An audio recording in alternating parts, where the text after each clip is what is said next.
Dokkum is een nije uitgaansgelegenheid rieker. Club 33 is vestigen in het oude sportcafé aan de Lege Wei. Maar de jongens, we hebben dit met door, hebben we zelf ook altijd in het sportcafé zitten. En daar hebben we het altijd hartstikke naar je zin hoor. En we vonden het zo jammer dat het eigenlijk wel leeg kwam te staan. Ik ben ophouden met het vragen werk en had de jongens benaderen van zullen we dit weer, zullen we hier wel even inblazen. En daar stiert iedereen positief in. Ja, hier hebben we de dartruimte. Meestal met een potje darten kennen natuurlijk. De bar. Hier wordt het meeste werk dienen.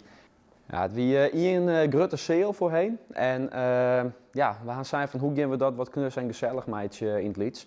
Nou, je hebben een houten wandje inmaken, nog een wandje daar verderop, zodat we het in drie gedeeltes opdelen kunnen om het knus en gezellig te meidje. Ja, dat hebben we die intro na 2 maanden, morgens 8 tot 10 jongens elke dag bezig te wijzen. En we hadden er wat warms en moois deel zetten in. Nou, hier gaan we meer op de massa in, de grotere groepjes die plaatsnemen kunnen. Ja, hier hebben we gewoon genoeg ruimte om een drankje te doen, om de gezelligheid op te zitten voor de 21+ categorie, voor het hele band.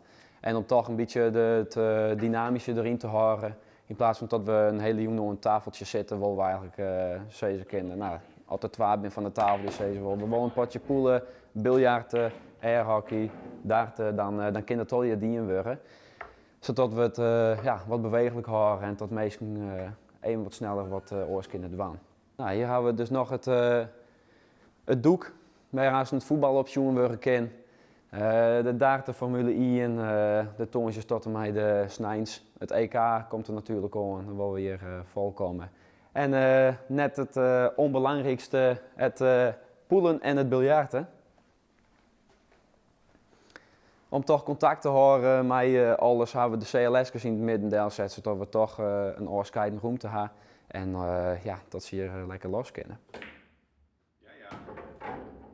Er is bewust kiezen voor een doelgroep van 21 jaar en ouder. Ja, we merken dat in de omjouwing hier in Dokkum en omstreken dat er vrij weinig is voor de 21+ categorie. En ja, die meesten die jij dan naar Ljouwert of Grains en we willen eigenlijk Dokkum ook weer aantrekkelijk meidjes om te kunnen stappen eigenlijk. Ja, en dat kun je razen.